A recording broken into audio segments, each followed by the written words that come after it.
भाग 1 भूमिका। किताब के बारे में।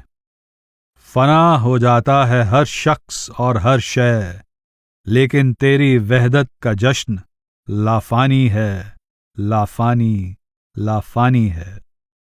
हजरत जलाल अल दीन मोहम्मद रूमी, जो प्यार से रूमी के नाम से जाने जाते हैं, आज अपनी रचनाओं के 700 से अधिक वर्षों के बाद भी दुनिया के सबसे ज्यादा जाने माने और प्रतिष्ठित शायर हैं।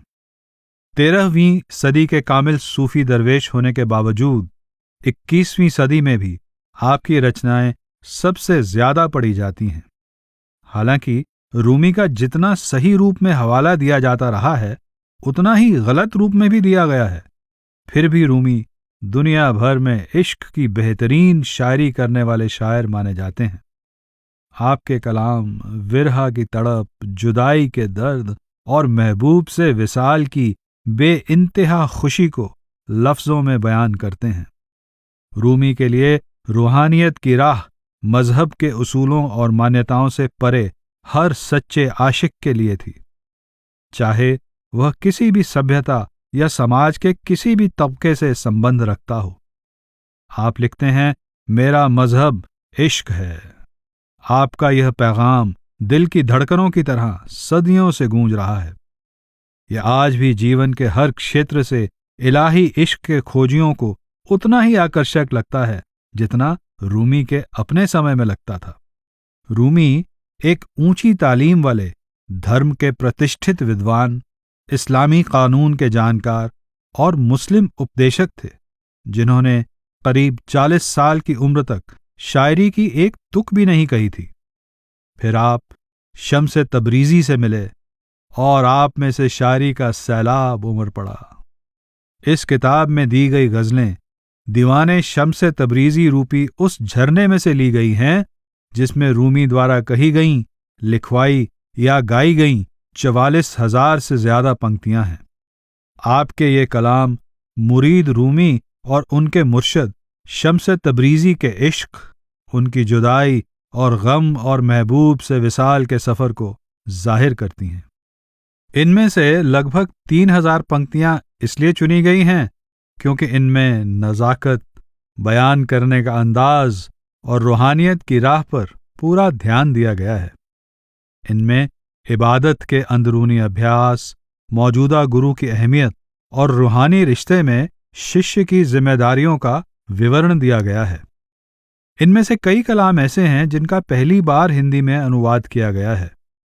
कुछ मशहूर कलाम भी इसलिए शामिल किए गए हैं क्योंकि उनकी खूबसूरती या गहराई को नजरअंदाज नहीं किया जा सकता। रूमी की रचनाओं की चमक और उनमें जो पूरे आलम के लिए दिया गया इश्क का पैगाम है, वही रूमी की स्थायी विरासत है, उनके कलाम की सर्वव्यापकता को बयान करता है। पूरी दुनिया में उनकी रचनाओं का उदाहरण दिया जाता है और नसीहत के तौर पर इनका हवाला भी दिया जाता है। श्रोताओं की सुविधा के लिए इस किताब को 2 भागों में बांटा गया है। भाग 1 में पहला अध्याय भूमिका है, जिसमें कलाम का स्रोत और रूमी की भाषा शैली की कुछ बारीकियां व झलकियां हैं। दूसरे अध्याय में रूमी की संक्षिप्त जीवनी है। भाग 2 में दीवाने शम्स तबरीजी में से ली गईं 163 गजलें हैं। कलाम का स्रोत। इस किताब की गजलों का चयन दीवाने शम्स तबरीजी के फारसी संस्करण में से किया गया है, जिसे बदी अल जमान फुरूजानफर ने करीब 9 साल के दौरान, यानी 1957 से 1966 में संकलित किया था। फारसी साहित्य के मशहूर विद्वान और ईरानी भाषा शैली के जानकार तथा रूमी की जीवनी और उनके कलाम में महारत हासिल कर चुके फुरूजानफर ने 9 पुराने दस्तावेजों और 3 नए प्रकाशित संस्करणों की आपसी तुलना करके अपने संकलन को रूप दिया। उन्होंने रूमी के कलाम को इकट्ठा करके 10 खंडों में संपादित किया, जिसमें 2 खंडों में वह विषय सूची है जिसके जरिए किसी खास गजल या पंक्ति को आसानी से खोजा जा सके। इसमें गज़लों में आए गूढ़, असामान्य और पुरातन शब्दों के अर्थ भी दिए हुए हैं, जो यहाँ किए गए अनुवाद के लिए एक अनमोल स्रोत साबित हुए हैं। हालांकि रूमी की भाषा सरल है, फिर भी उसका अनुवाद करना थोड़ा मुश्किल इसलिए हो जाता है क्योंकि कहीं कहीं पर रूमी ने ऐसे पुराने शब्दों का इस्तेमाल किया है जो आमतौर पर बोले नहीं जाते या फिर आज की फारसी भाषा में हैं ही नहीं। इतना ही नहीं, कई जगह शेर क्रम से नहीं दिए गए या फिर सही तरीके से नहीं कहे गए थे। फुरुज़ानफर ने बड़ी मेहनत से उनमें सुधार किया है। ये गलतियां खास करके इसलिए हुईं क्योंकि असली दीवान तुर्की के कोनिया शहर में लगी एक आग में नष्ट हो गया था और उसे रूमी के कई दस्तावेजों के जरिए फिर से संकलित किया गया। दीवान के इस तरह नुकसान होने और उसे फिर से बहाल करने की कोशिश के कारण शायद कुछ गज़लों में शेरों का सिलसिला बदल गया है। रूमी की गज़लों के इस संकलन में दी गई भूमिका का समर्थन करने के लिए इस अनुवाद में रूमी की जिंदगी के ब्यौरे और रचनाओं के लिए फुरुज़ानफर की एक दूसरी किताब treatise on research on the condition of Rumi's character and life से हवाले लिए गए हैं। उस किताब में वे रूमी की जिंदगी से जुड़ी तारीखों और दूसरी ऐतिहासिक घटनाओं की पुष्टि करते हैं। यह कार्य उन्होंने पुराने जाने माने इतिहासकारों के लेखों और रूमी पर प्राप्त जानकारी के 3 खास स्रोतों के जरिए किया है। उनमें से 2 उन लोगों द्वारा लिखे गए थे जो असल में रूमी को जानते थे और तीसरा उस शख्स ने लिखा था जो रूमी के प्रिय पोते का शागिर्द था। इस किताब में फारसी के 3 मूल स्रोतों के सीधे अनुवाद हैं। वलद नामेह, यह रूमी के बेटे बहा अल-दीन सुल्तान वलद की शायरी की किताब है। उन्होंने अपनी पूरी जिंदगी कोनिया में बिताई। वे रूमी के पहले मुर्शद सैयद बुरहान मुहक्किक इतरमेजी अल-दीन के शागिर्द थे और फिर शम्स तबरीजी के मुरीद बने। आखिरकार बहा, जो सुल्तान वलद के नाम से भी जाने जाते थे, रूमी के दूसरे जानशीन बने।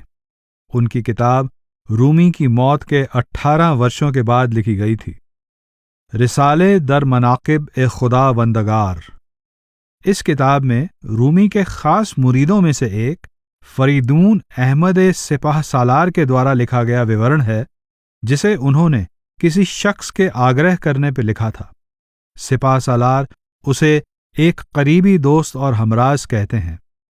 हालांकि उनके उस दस्तावेज की तारीख से हम अनजान हैं, मगर हम जानते हैं कि सिपाह सालार रूमी के बेटे बहा के समकालीन थे और शायद उनकी ही उम्र के थे। इस किताब में रूमी और उनके पिता व परिवार की जिंदगी, उनके मुर्शिदों, जानशीनों, खास मुरीदों और शेखों की जिंदगी का खोलकर ब्यौरा दिया गया है। मनाकिब अल आरिफीन, यह 2 खंड की किताब शम्स अल-दीन अहमद अफलाकी के द्वारा लिखी गई है। वे रूमी के पोते और तीसरे जानशीन चलेबी जलाल अल-दीन आरिफ के मुरीद थे। रूमी की मौत के 46 साल बाद आरिफ के आग्रह करने पर यह किताब लिखी गई थी। इस दस्तावेज में रूमी के खानदान, रूमी और उनके पिता की जीवनी, उनके मुर्शिदों और खानदान के वे 9 लोग जो आगे चलकर मुर्शिद भी बने, उन सब का ब्यौरा दर्ज है। ये रचनाएं उन असल स्रोतों की जानकारी देती हैं जो रूमी की जिंदगी के नज़दीक हैं और हमें अंदाजों या लोक कथाओं से हटाकर सच्चाई के करीब ले जाती हैं। इस किताब में जो गद्य भाग है वह रूमी की मसनवी का मौलिक अनुवाद है। मसनवी रूमी का शायराना अंदाज में कहा गया रूहानी महाकाव्य है। साथ ही इसमें फिह ए माफिह के कुछ अंश रूमी के रूहानी उपदेश और ब्रैड गूच की किताब रूमी के राज यानी रूमीज सीक्रेट से लिया गया अनुवाद भी है। हम फ्रैंकलिन लुइस और मुस्तफ़ा वज़ीरी की बारीकी से की गई खोजबीन और रूमी के आज के फ़ारसी विद्वान डॉक्टर मोहम्मद अली मुहाविद की हौसला अफजाही के लिए शुक्रगुजार हैं। कलाम। इस संकलन में शामिल किए गए कलाम का शायराना अंदाज गज़ल के रूप में है। गज़ल एक लतीफ़ और मुश्किल किस्म की शायरी है जो ख़ास तौर से महबूब से जुदाई के गम और उससे विसाल की खुशी को जाहिर करने के लिए मध्यकालीन युग के फ़ारसी शायरों द्वारा अपनाई गई है। एक गज़ल 5 से 15 शेरों की होती है। इसमें पेचीदा तुकबंदी का क्रम, छंदबंद और लय होते हैं जो उसके सुरीलेपन को बढ़ाते हैं। हर शेर यानी छंद के अंत में 1 से 3 लफ्ज़ों का टेक होता है जिसे रदीफ कहते हैं। ये हर शेर में दोहराया जाता है। रदीफ से पहले उसी शेर में लय से मेल खाते हुए लफ्ज़ होते हैं जिन्हें काफिया कहते हैं। गज़ल का हर शेर शायरी की सही ज़बान और बनावट के उसूलों के अनुसार उसी तरह अपने आप में पूरा है जैसे माला में पिरोया हुआ हर एक मोती। गज़ल के आखिरी शेर में शायर के नाम का परिचय या तखल्लुस मैं या वह के रूप में आता है। शायरी की ज़बान में तखल्लुस को एक ऐसे जोड़ के रूप में देखा जा सकता है जो गज़ल की लड़ियों को साथ बांध कर रखता है। रूमी नियमित तौर पर अपनी गज़ल के आखिरी शेर में अपने मुर्शिद शम्स के नाम का इस्तेमाल इस तरह करते हैं मानो वह गज़ल शम्स ने खुद ही कही हो। असल में रूमी ने अपनी इस यादगार रचना को the collected poetry of Shams Tabrizi का शीर्षक दिया है, जिसका हिंदी में अनुवाद शम्स तब्रीज़ी के संकलित पद है। इस तरह आपने यह साफ जाहिर कर दिया कि आपके प्यारे मुर्शिद और रूहानी रहनुमा शम्स ही आपके जरिए बयान कर रहे हैं। जैसा कि आप कहते हैं, तूने मेरे दिलो जान को अपना ठिकाना बना लिया आखिरकार, और दोनों को दीवाना कर दिया आखिरकार। ऐ दिल, मैंने तुझे मशगूल रखने की कोशिश की, मगर तूने उस फसाने को याद किया आखिरकार। ऐ शम्स तब्रीज़ी, तूने हर जर्रे को रोशन और फरजाना कर दिया आखिरकार। कहाँ मैं और कहाँ ये शेर, लेकिन वह तुर्क मेरे अंदर जोश भर देता है और आकर मुझसे कहता है, फिर तू कौन है। रूमी ने उस एक कर्ता की ओर इशारा करते हुए अपनी कई गज़लों का अंत बस या खामोश से किया है, खासतौर पर यह बताने के लिए कि सच की जानकारी और उसका इजहार लफ्ज़ों के जरिए मुमकिन नहीं है। सच को महसूस करना जरूरी है। इन गज़लों में रूमी की खामोश रहने की पुकार यह भी दर्शाती है कि वे और ज्यादा अंदरूनी राज जाहिर नहीं कर सकते। ऐ मेरी ज़बां, तू खामोश हो जा, क्योंकि मेरा दिल जल रहा है। अगर मैं अपने दिल की जलन के बारे में कहूँगा, तुम्हारा दिल भी जलने लगेगा। खामोश। अगर मैं उसके सभी लतीफ़ नुक्ते बता दूं, तू खुद से बाहर निकल आएगा, अपनी छत और दरवाज़ा खो बैठेगा। रूमी ने अपने कलाम में बार बार शम्स को ही याद किया और करीब 1000 गज़लों में अपने प्यारे मुर्शिद का ही नाम लिया है। रूमी अपनी शायरी के बारे में हमेशा गहरी नम्रता या आजीज़ी से बात करते थे और अपनी सारी गज़लों की खूबसूरती की वजह अपने महबूब की रहमत को मानते थे। देख के बग़ैर अल्फाज किए दिल में चल रही गुफ्तगू क्या है, यह सादा बिना रंग और शक्ल के उस असल से निकल कर आती है। शम्स तब्रीज़ी बादशाहों की तरह तख्त नशीं है और मेरे शेर गुलामों की तरह उसकी हुकूमत के सामने कतार बांधे खड़े हैं। रूमी की यह गज़लें शम्स का पैगाम पहुंचाने का जरिया हैं, जो गूढ़, रहस्यमयी और कहीं कहीं कठिन पहेली जैसी लगती हैं। रूमी और शम्स दोनों ने हर मौके पर अपने उपदेशों को बेहतर बनाने के लिए, चाहे वे अकेले शब्द हों या पंक्तियां, कई प्रसंगों, कई मायनों और कई भावों के साथ पेश किया है। इस बात का ख्याल रखना जरूरी है कि रूमी एक सूफी संत थे जो रहस्यमयी एवं सांकेतिक भाषा का उपयोग करते थे। उन्होंने ये गज़लें करीब 800 साल पहले लिखी थीं और वक्त के साथ भाषा में भी बदलाव आता है। मौलाना रूम का रिश्ता फारसी तहजीब से था, जिसकी वजह से कुछ बारीकियां, कुछ नाजुक और सूक्ष्म भेद और एक दूसरे से उलट भाव आपकी शायरी में हो सकते हैं जो हमसे अनजाने में नजरअंदाज हो जाएं। आप एक आलिम फाजिल थे जिनका पेशा उपदेश देना था, इसलिए उन चुने हुए कलाम के जरिए भी आप हमें समझा रहे हैं। आप मुस्लिम धर्म को मानने वाले और हनाफी मत के कानून के जानकार थे। हनाफी मत इस्लामी कानून के 4 खास मतों में से एक है और आपने उसमें ऊंची तालीम हासिल की थी। आप अरबी भाषा के अच्छे जानकार थे। मौलाना रूम के कलाम का केंद्र हजरत मोहम्मद और कुरान थे, इसलिए हम समझ सकते हैं कि उनका अपने कलाम में कुरान की आयतों और हदीस या व्यापक इस्तेमाल किया जाना स्वाभाविक है। इन धार्मिक ग्रंथों के उपयोग के द्वारा आपने एक परिचित और प्रतिष्ठित माध्यम से रूहानियत की सीख दी और साथ साथ कुरान में छुपे गहरे अर्थों का भी खुलासा किया। जरूर तभी आपका महाकाव्य मसनवी आपके जीवन काल में ही कभी कभी फारसी कुरान के नाम से भी पुकारा जाता था। रूमी की गजलों में एक अजब खूबसूरती है। उस खूबसूरती को हमने इस हिंदी अनुवाद में लाने की कोशिश की है। गजलों के भाव के कई पहलू हैं। इबादत और नसीहत से भरा, खुशी और गम से भरा, शांत और उत्तेजना से भरा, संजीदा और शोख। इसलिए हमने भी अपनी भाषा के लहजे को मूल रचना के करीब लाने की कोशिश की है। उदाहरण के तौर पर चंचलता और गंभीरता में अंतर बताने के लिए खुद रूमी की तरह हमने औपचारिक भाषा की जगह बोलचाल की भाषा का प्रयोग किया है। रूमी की गजलों में कभी कभी पात्रों में आपसी फेरबदल होता है जो आमतौर पर साफ नजर आता है, लेकिन कभी कभी बोलचाल के नमूने और पात्र की पहचान करने में थोड़ी उलझन होती है क्योंकि वे आपस में बदलते रहते हैं।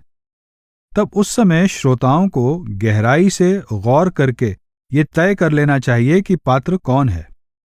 कई सभ्यताओं में कविता का ढांचा पंक्तिबद्ध होता है और क्रम से चलता है। उसका एक आरंभ, एक अंतरा व एक अंत होता है जो प्रायः समय के साथ आगे बढ़ता जाता है। फारसी शायरों की गजलें अलग किस्म की होती हैं और रूमी फारसी शायरों की एक बेहतरीन मिसाल हैं। आपकी गजलों में शेरों का समूह होता है जो एक ही विषय, ख्याल या फिर एक ही भाव के इर्द गिर्द इस तरह मंडराता है मानो चारों तरफ और हर पहलू से उसे देखने के लिए हमें आमंत्रित कर रहा हो। पूर्व और पश्चिम के शास्त्रीय संगीत के बीच कुछ समानताओं के साथ साथ कुछ असमानताएं भी हैं। जैसे पाश्चात्य संगीत में किसी विषय या भाव का विवरण, फिर उस भाव की रूपरेखा का विस्तार, या फिर शायद दूसरा विषय जिसके बाद फिर से पहले भाव, इसी तरह ये आगे चलता जाता है। पूर्वी परंपरा के संगीत में अलग तरह का अंदाज होता है, मानो संगीत का एहसास समय और स्थान के बीच में लहराता हुआ हो, न कि समय और स्थान से परे हो। गजल में कोई शेर ऐसा भी हो सकता है जिसे समझना मुश्किल हो, क्योंकि उसमें जिस विचार को लिया गया है वह विवादास्पद हो, कोई सांस्कृतिक या ऐतिहासिक प्रसंग हो, या उसका आधार कुरान या कोई हदीस हो। इसलिए यह स्वाभाविक है कि कुछ अनुवादकर्ताओं ने इन पंक्तियों को शामिल न करने का फैसला लिया हो, लेकिन हमने ऐसा नहीं किया, बल्कि हमने पूरी गजल को पेश करना बेहतर समझा। इन गजलों को समझ पाना कतई आसान नहीं है और ना ही उस रूहानी सफर को समझ पाना आसान है जिसका जिक्र उनमें किया गया है। दोनों को ही समझने के लिए पूरे ध्यान और कोशिश की आवश्यकता है।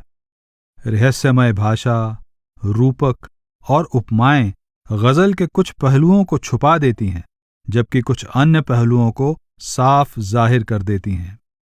जब आप इन गजलों को बार बार सुनेंगे तो धीरे धीरे समय के साथ इनके मायने आपके सामने खुलकर आते जाएंगे। रूमी की भाषा। दीवाने शम्स तबरीज़ी में दर्ज रूमी की गज़लों का ज़्यादा से ज़्यादा लाभ उठाने के लिए कुछ बातें समझ लेना ज़रूरी है। पहली बात यह है कि यह पूरी रचना रूमी द्वारा अपने मुर्शिद शम्स के नाम एक ऐसा प्रेम गीत है जो समय के बंधन से परे है। ये उनके लिए इबादत, इश्क व तड़प और उनसे जुदाई के दर्द को जाहिर करता है। दूसरी बात, गज़लों की भाषा बहुत अलग और समझ से परे होने के कारण रूमी की गज़लों को सुनते समय इस बात को ध्यान में रखने से मदद मिलती है कि रूमी भाषा का प्रयोग किस तरह करते हैं। वे कैसे रोजमर्रा की जिंदगी में होने वाले भौतिक और भावनात्मक आभासों में से गूढ़ और रहस्यात्मक नुक्ते निकालते हैं। आखिरी बात, आपकी गज़लों में परत दर परत बार बार आने वाले बहुत से दूसरे ऐसे भाव हैं जिनसे हम ये बेहतर परख कर पाते हैं कि वो क्या था जिसने रूमी को इतने सालों तक गज़लें लिखने, कहने और गाने के लिए इतना मजबूर किया कि आप इबादत के वक्त अपने रोजमर्रा के कामकाज करते हुए बिरादरी वालों और मजहब के मुखियाओं से मुलाकात के दौरान और अपनी मृत्यु शैया पर भी गज़ल कहते रहे। इस अनुवाद में हमने बड़ी बारीकी से रूमी की मूल रचना के शाब्दिक अर्थ के साथ उनके मूल भाव, लय, सिलसिले और संगीतमयता के बीच संतुलन बनाए रखने की कोशिश की है। कुछ जगहों पर जहां कोई सटीक हिंदी का शब्द नहीं था, वहां हमने गज़ल में कहे गए फारसी शब्द को ज्यों का त्यों ही रख लिया। इसके दो उदाहरण हैं, फ़क्र और समा। फ़क्र नम्रता या आजीज़ी, यह एक महत्वपूर्ण सूफी सिद्धांत है और रूमी के पसंदीदा विषयों में से एक है। फ़क्र का शाब्दिक अर्थ है गरीबी या अभाव, लेकिन सूफियों के लिए इसका मतलब है अपनी खुदी या आपा भाव को पूरी तरह से खत्म करना और द्वैत भाव को मिटा देना। रूहानियत की राह पर आगे बढ़ने के लिए इस बात को समझना बहुत जरूरी है। जब आपा भाव या खुदी पूरी तरह से खत्म हो जाती है, सिर्फ तभी खुद ब खुद यह साबित हो जाता है कि खुदा एक है, सिर्फ एक वही कभी न मिटने वाला सच है। जब एक जिज्ञासु इस सच को जान जाता है, तब ही वह समझ पाता है कि सब कुछ खुदा का ही है, यहां तक उसकी अपनी हस्ती भी। वह तो सिर्फ एक भिखारी है जिसके पास अपना कहने को कुछ भी नहीं है। फ़क्र का अनुभव रूह की आज़ादी और खुदा के प्रति शुक्रगुजारी का गहरा एहसास जगाता है। रूमी इस हालत का बयान इस तरह करते हैं, मेरे दिलो जान खुद से और वजूद से आज़ाद हो गए, मस्ती में होकर मेरी रूह शहनशाह की खास हो गई। वाह, रूह को अदम में क्या वजूद मिला, वाह कि रूह को अचानक गहराई में बुलंदी हासिल हुई। जब तेरे इश्क ने जर्राह बनकर मेरे काले तिल को खोला, मैं खुदी से निकला और मैंने कहा, वाह तेरे हाथों में क्या फनकारी है। उस फ़क्र के हकीम ने उछलकर मेरा कान पकड़ते हुए कहा, खुशखबरी है, तू वजूद के रंज से आज़ाद हो गया। सुबह की हवा चलेगी या नहीं, इस इंतजार से रिहा हो गया। तू ना समंदर से कम है, ना ही कांटे में फंसा है। शम्स तबरीज़ी से सामान खरीद व बेच, उसके ही नगद से जो तेरी कमर से बंधे थैले में है।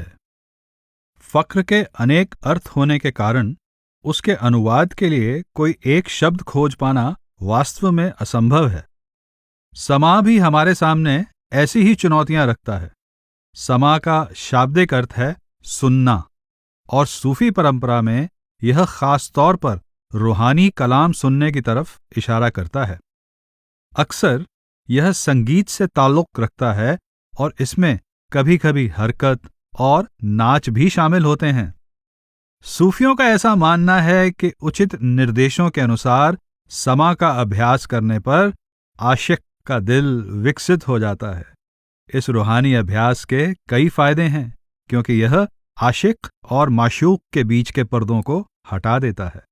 रूहानियत की राह में आने वाली मुश्किलों और नाकामयाबियों की वजह से होने वाली नाउम्मीदी और मायूसी से भी यह इसके अभ्यास करने वाले को दूर रखता है। यह रूह को गहराई से छू सकता है और खुदा की खोज के सफर के समय को कम भी कर सकता है। रूमी असली समा का बयान इस तरह से करते हैं। नाच वह नहीं है जब हर लम्हा तुम जमीन से खाक की तरह उठते हो, बल्कि जब तुम ऊपर उठते हो, दो जहां को अलग करते हुए, अपने दिल को चीरते हुए और अपनी जान निसार करते हुए, तब वह असली नाच है। रूमी ने अपनी गजलों के अनेक शेरों में समा का वर्णन किया है। यह वो अभ्यास है जो उनके महबूब शम्स ने उन्हें सिखाया था और जिसे उन्होंने खुदा तक पहुंचने के लिए अपनाया था। इसलिए समा खुदा के आशिकों की खुराक बन गया है, क्योंकि उसमें मन का पूरा सिमटाव खुदा की तरफ हो जाता है। इश्क की जबान। दरअसल रूमी ने सब कुछ शम्स के बारे में ही लिखा है। केवल इसी किताब में दर्ज गजलों में ही शम्स के लिए कहे गए मोहब्बत के कलाम और प्यार भरे नाम 100 से भी ज्यादा बार आए हैं। हमारा उस महबूब के बारे में पढ़ना कोई ताज्जुब की बात नहीं, क्योंकि हम इस लफ्ज के भाव और रिश्ते को समझते हैं। चाहे इसमें हमें एक आशिक और माशूक के बीच की रोमांचकता के इशारे मिलें। हम देखते हैं कि रूमी ने शम्स को कई दिलचस्प नामों से पुकारा है, जैसे कि आप शम्स को संगीतकार या गायक कहते हैं, क्योंकि वे आशिक की रूह को दिव्य आंतरिक संगीत से जोड़ देते हैं। आप उन्हें कीमिया कहते हैं, क्योंकि सिर्फ उनकी मौजूदगी से मुरीद का लोहे जैसा धातु रूपी दिल सोने में बदल जाता है। आप उन्हें शिल्पकार, खानसामा या नानबाई कहकर बुलाते हैं, क्योंकि शम्स ही जिंदगी के मंसूबे और इसकी नज़ाकत को रूप देने वाले हैं। रूमी अपने मुर्शिद के अंदरूनी स्वरूप और कभी कभी बाहरी स्वरूप को भी महबूब, दोस्त, यार, शाह, बुत कहकर पुकारते हैं। ए मीठी तान वाले गवैये, हर लम्हा अपनी घंटी बजाए जा। तूने कई बार आने का वादा किया मगर पूरा ना हुआ। ए सनम, इस बार मैंने तुझे किस तरह पाया है। रूमी के लिए शेख यानी मुर्शिद पूरी मिठास के सर चश्म हैं। रूमी उन्हें शक्कर उड़ेलने वाली खूबसूरती, शक्कर की खान, शक्कर की तरह मीठा हलवा बेचने वाला दोस्त कहते हैं। शेख आशिकों के बादशाह हैं, जिन्हें रूमी सुलेमान यानी बादशाह, ताज, झंडे और कमरबंद जैसे शाही खिताबों से सजाते हैं। रूमी उन्हें साकी यानी शराब पिलाने वाला कहते हैं, क्योंकि शेख अपने दिल की सुराही से मुरीद के दिल के प्याले में खुशी का खुमार यानी इलाही इश्क उंडेलते हैं।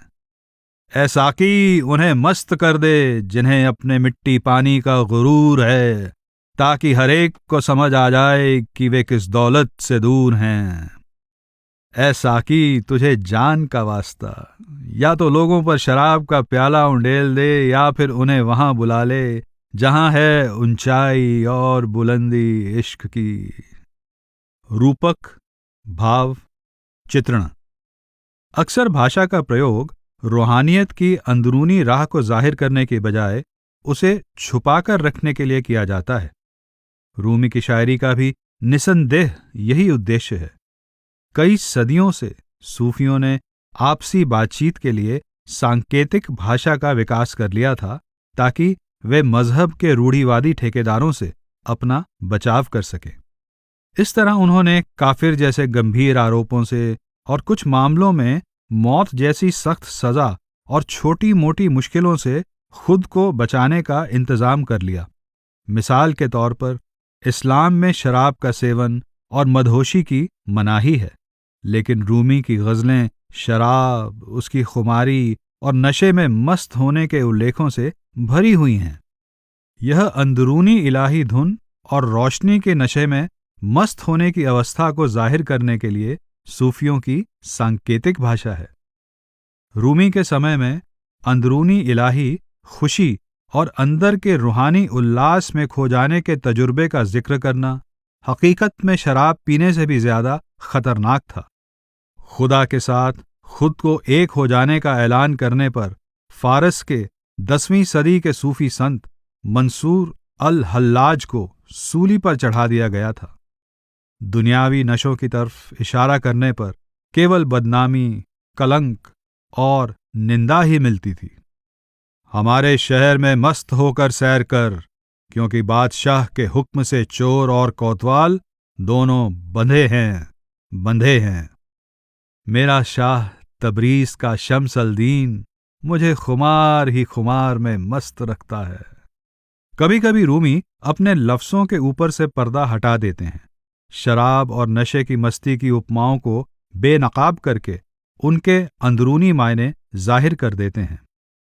ये ऐसी मस्ती नहीं जो बाहोश होने की आरजू करे, बल्कि ऐसी मस्ती है जो रूह और अक्ल को जगा दे।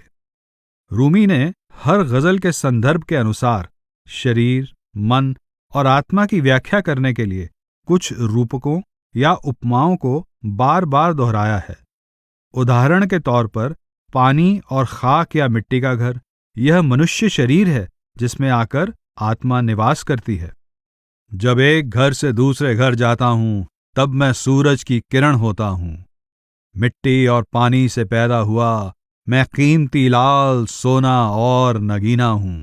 ध्यान के दृष्टिकोण के अनुसार घर का तात्पर्य शरीर से है एवं छत का इशारा सर की तरफ है, जहां ध्यान लगाने का केंद्र बिंदु स्थित है। तुमने 10 बार उस मकान की राह तय की, एक बार इस मकान की छत पर भी आकर देखो। मैंने कहा, मुझे आसमां पर चढ़ने वाली सीढ़ी दिखा। उसने कहा, तेरा सर ही वो सीढ़ी है, उस पर अपना कदम बढ़ा, अपने सर पर पैर रख और सितारों के पार चला जा। जब तू चाहत को चूर करेगा, देख फिर तेरे कदम हवा में होंगे।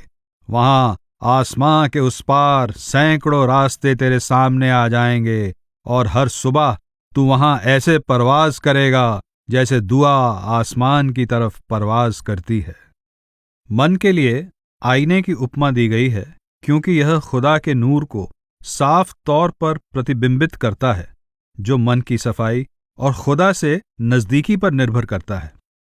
जब भी आईने में सूरज का अक्स चमकता है तो आईना सिवा इसके और क्या कह सकता है कि मैं सूरज हूं। घुंघराली जुल्फें बालों की तरफ और उस रस्सी की तरफ भी इशारा करती हैं जो मुरीद को अपने मुर्शिद की खूबसूरती की तरफ खींचती हैं। रूमी घुंघराली लटों, बल खाती जुल्फों की उपमा जिंदगी के उतार चढ़ाव से भी करते हैं। ऐ वाह कि तेरी खूबसूरत जुल्फों के घेरे हमारे गले का फंदा हैं। हमारी रूह के परिंदे ने उन जुल्फों में घोंसला बना लिया। हमारा मन और कुछ नहीं तेरे नक्शों निशां का महज साया है। जैसी तेरी जुल्फों की 2 लटें घर और आंगन हैं हमारे मन के लिए। सूफी पीर अन्य तरीकों से भी कलाम के मायनों और गहरे राजों को ढक देते हैं। रूमी को अपने मुर्शिद से बेइंतहा प्रेम था। उस इश्क को भी उन्होंने भौतिक प्रेम के रूप में छुपाकर बयान किया। इंसान का शरीर एक घर है और रूह उसमें छुपा हुआ खजाना है। वास्तव में रूहानियत के मायनों को इतने अच्छे तरीके से छुपा दिया गया है कि कुछ सूफी उस्तादों ने आम रूपकों और भावों को समझाने के उद्देश्य से पूरी की पूरी किताबें लिख डाली हैं। इस सांकेतिक भाषा में कई रूपक, उपमाएं, काल्पनिक चित्रण, शब्द प्रयोग के खेल हैं जो सूफी सभ्यता के अनुकूल हैं और उसके पढ़ने वालों के लिए सटीक बैठते हैं। दरिया या बड़ी नदियों के किनारे रहने वाले सूफी पीर फकीरों ने अंदरूनी रूहानी सफर को नदी या समंदर पार करने की उपमा देकर उसके लिए नाव खेने वाले एक माहिर मल्लाह की जरूरत पर जोर दिया है। बियाबान रेगिस्तान में रहने वालों ने इस सफर की तुलना ऊंटों के काफिले से की है और काफिले के सरदार पर भरोसा रखते हैं कि वह हिफाजत से उन्हें रात बिताने के लिए सराय तक पहुंचा देगा। इसी तरह ईसा मसीह ने भी अपने कई दृष्टांतों में पूरे आलम की बात को स्थानीय परिस्थितियों में ढालकर कहने का तरीका अपनाया था। इसलिए सूफी मुर्शिदों ने अपने रूहानी इल्म को समझाने के लिए जाने माने शब्दों, रूपकों और किस्सों का इस्तेमाल किया है और आज भी बड़े पैमाने पर पढ़ी जाने वाली किताबें जैसे तोरा और कुरान में से मिसालें दी हैं। कुछ लोग सूफी कलाम में छुपे हुए गूढ़ भावों और उनकी गहराई को अपने अनुमान द्वारा समझने की कोशिश करते हैं। वे सोचते हैं कि रूहानियत के इन बेशकीमती नगीनों का जैसे चाहें वैसे खुलासा कर सकते हैं।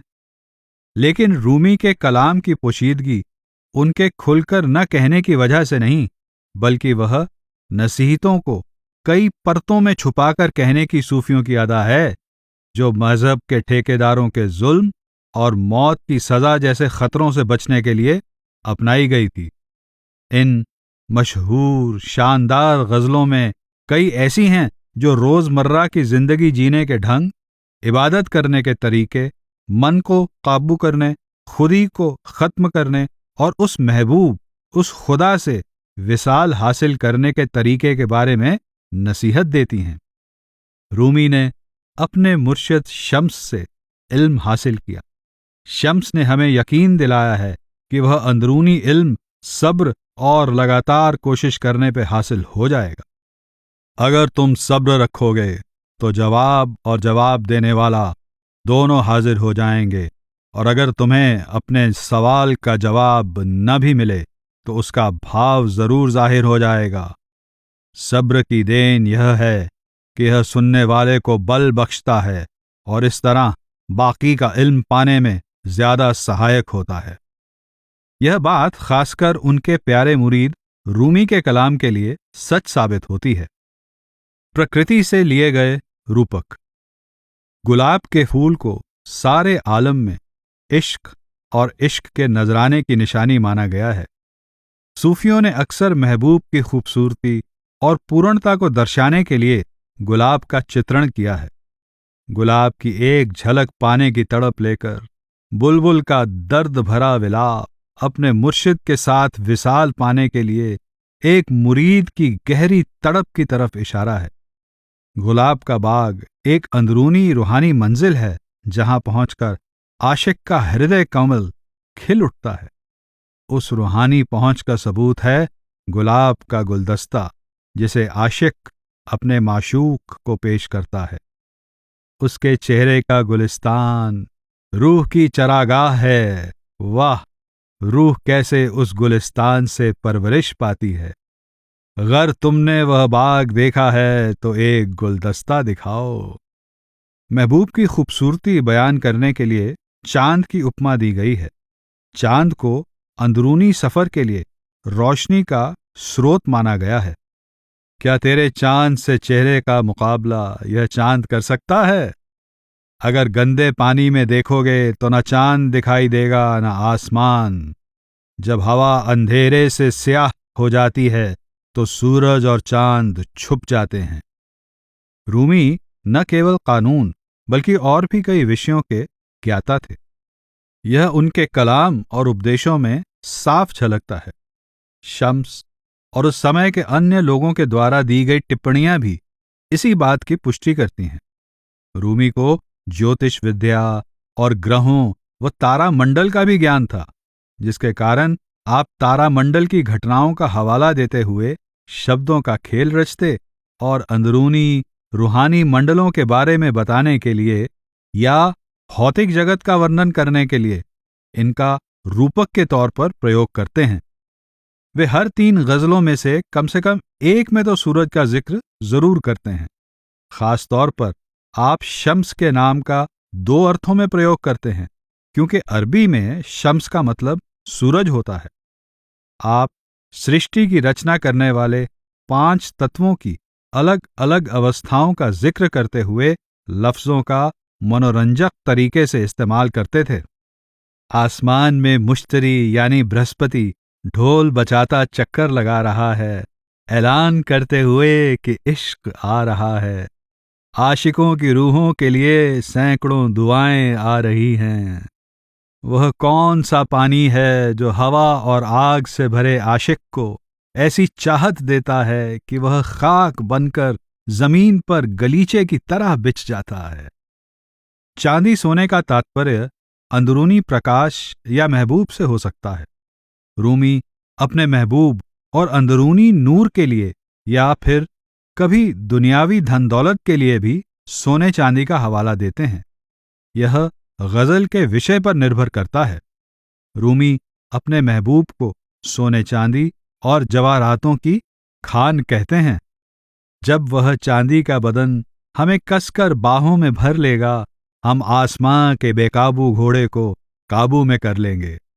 इस जहान में नफा पाने के लिए अगर तुम सोना चांदी बिखेरते हो, तुम्हें उसका कोई फायदा नहीं होगा जब तक ऐसे नहीं करोगे। एक नक्षत्र यंत्र का प्रयोग आसमान में घूम रहे ग्रह नक्षत्रों की दशा जानने के लिए किया जाता है। रूहानियत की राह पर मुर्शिद की जरूरत और उनके मार्गदर्शन के जरिए मुरीद की खुदा तक पहुंचने की क्षमता का वर्णन करने के लिए रूमी नक्षत्र यंत्र का भी जिक्र एक रूपक की तरह करते हैं। इंसान खुदा का नक्षत्र यंत्र है, लेकिन उस नक्षत्र यंत्र को काम में लेने के लिए ग्रह नक्षत्रों की जानकारी रखने वाले किसी माहिर शख्स की जरूरत होती है। अगर प्याज या सब्जी बेचने वाले के पास नक्षत्र यंत्र हो तो वो उसके किस काम का? वह आसमानी पिंडों की हालत, ग्रहों की दशा में बदलाव या उससे होने वाले असर को कैसे समझ पाएगा? सिर्फ एक माहिर जानकार के हाथ में ही ऐसे यंत्र का फायदा है।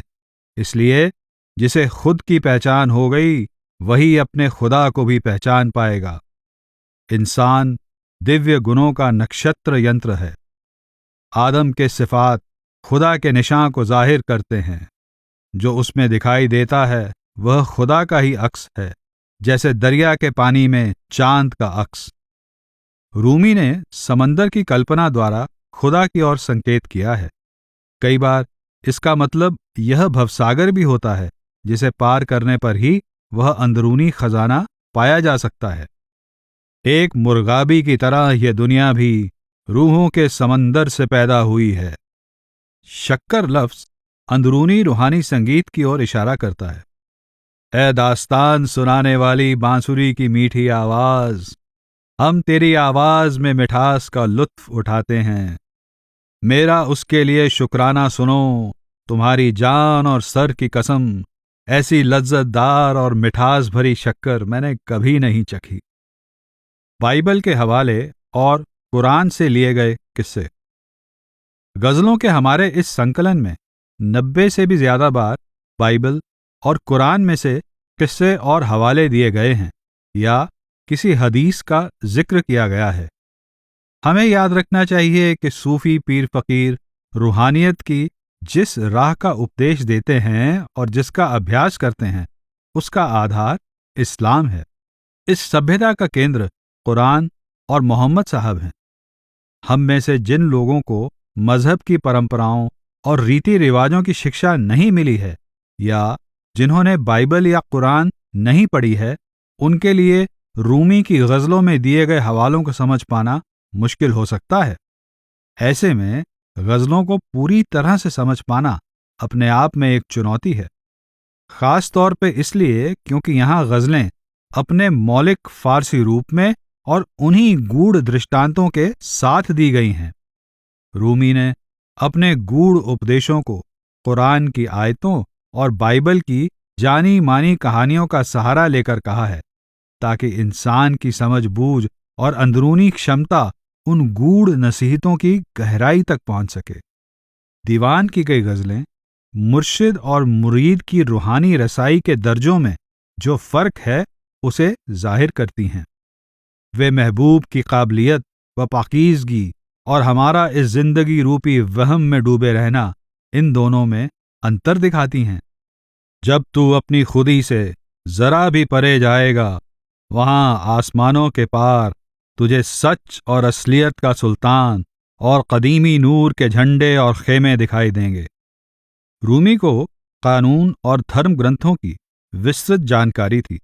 अपने इस इल्म का सहारा लेते हुए वे अपनी बात के खास नुक्तों को और मजबूती से पेश करते हैं। उदाहरण के तौर पर ईसाई यहूदी परंपरा में प्रचलित यूसुफ की कहानी ने उन्हें शम्स का दीदार करते हुए खुद की भावनाओं को जाहिर करने का मौका दिया। रूमी यूसुफ और जुलेखा के किस्से की मिसाल देते हैं। वे औरतें जो संतरे काट रही थीं, यूसुफ की खूबसूरती में इस कदर खो गईं कि चाकू से अपने ही हाथ काट बैठीं। ऐ लाफानी रूह मेरे पास आ, मेरी जान सामने और बीच में खड़ी है उन औरतों की तरह जिन्होंने यूसुफ के हुस्न में खोकर अपने हाथ काट लिए थे। या फिर याकूब की तरह जो अपने बेटे यूसुफ की जुदाई में गमगीन था। इस मिसाल के जरिए रूमी शम्स से जुदाई के गहरे दुख और उनके दीदार के लिए अपनी तड़प को जाहिर करते हैं। याकूब की तरह गम में आहें भरता हूं मैं हरदम, यूसुफ़े कनआन के खूबसूरत दीदार की आरजू है मुझे। सूफी मुर्शिद के आदर्श हजरत मोहम्मद या मुस्तफ़ा हैं, जो कारवां के सरदार हैं। रूमी अक्सर पैगंबर साहब का बयान एक जवान, जोशीले, आकर्षक, प्रेरणा स्रोत, शिक्षा देने वाले और सुलझे हुए मार्गदर्शक के रूप में करते हैं। वे कहते हैं, खुशकिस्मती है कि वह हमारा यार है, उस पर जान निसार करना हमारा काम है। इस जहान की शान मुस्तफ़ा हमारे काफिले का सरदार है। हालांकि शम्स और रूमी दोनों ही इस्लामी कानून और रस्म रिवाज के जानकार थे और इनका अभ्यास कर चुके थे, फिर भी वे मजहब के ठेकेदारों के तरीकों से अपने आप को बिल्कुल अलग रखते थे तथा इस बात पर जोर भी देते थे कि इस्लाम के सामाजिक और धार्मिक नियमों और जिम्मेदारियों को निभाना चाहिए। उनके अनुसार इलाही इल्म पा लेने पर भी कोई दूसरों के लिए एक मिसाल बनने की जिम्मेदारी से आजाद नहीं हो जाता। शम्स कहते हैं, जो लोग सामाजिक और मजहबी रीतियों का पालन नहीं करते वे रूहानी मुर्शद बनने के लायक नहीं होते, क्योंकि रूहानी मुर्शद पूरी दुनिया और उसमें बसने वालों के लिए सहारा और पनाह होते हैं। शम्स और रूमी दोनों जिसकी नसीहत देते थे उस पर अमल भी करते थे। अंदरूनी संगीत। संगीत रूमी के कलाम का एक अतरंग भाग और ज्यादातर समा का एक खास हिस्सा था। यकीनन आपके बहुत से कलाम भी उसी तरह गाए जाते होंगे जिस तरह गुरु नानक, मीराबाई और शेख फरीद की रचनाएं भारतवर्ष में गाई जाती हैं। गज़लों में तर्ज और पैमाने का ध्यान रखते हुए अल्फाज रखे जाते हैं, तो संगीत खुद ही कलाम में अपनी जगह बना लेता है। रूमी की शायरी जो कोनिया में पाए गए दस्तावेजों में है, छंदों के अनुसार उसी तरह सिलसिलेवार है जिस तरह आदि ग्रंथ में संतों की बानी रागों के अनुसार क्रमबद्ध है। इससे गायक के लिए उनकी लय, तर्ज और दोहराए जाने वाले संगीतमय लफ्जों को समझना आसान हो जाता है। इतना ही नहीं, दूसरे संतों की तरह रूमी की गजलों में भी सिर्फ बाहरी संगीत की खूबसूरती ही नहीं बल्कि अंदर के संगीत का जिक्र भी है। यह अंदरूनी संगीत ही रूमी की गजलों की दिलोजान और बुनियाद है, आपकी नसीहतों का सार है, आपकी जिंदगी है। यह मकान जिसमें घंटे की आवाज लगातार गूंज रही है, किस किस्म का है यह मकान, इसके मालिक से पूछो। तरंगों की तरंग से उठ रही सीने में उसकी आवाज सुन, उसकी आवाज आते ही मेरा बर्बाद दिल धड़कने लगता है। रूमी इस अंदरूनी धुन को आबे हयात यानी जिंदगी देने वाला पानी या शराब कहकर बयान करते हैं। बिना इश्क के जो गुजरी वह उम्र बेकार है, उसका हिसाब न कर। इश्क आबे हयात है, उसे अपने दिलोजान से कबूल कर।